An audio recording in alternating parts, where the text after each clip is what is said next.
أعوذ بالله من الشيطان الرجيم నేను శపించబడిన బహిష్కరించబడిన శైతాన్ నుండి రక్షణ పొందటానికి అల్లాహ్ శరణు వేడు. إن الذي فرض عليك القرآن لرادك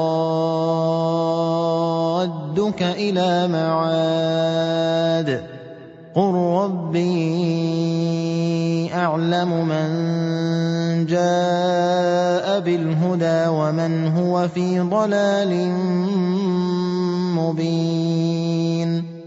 ఓ ముహమ్మద్, నిశ్చయంగా ఈ ఖురానును నీకు విధిగా చేసిన వాడు అల్లాహ్ తప్పక నిన్ను నీ నిర్ణీత స్థానానికి తిరిగి తెస్తాడు.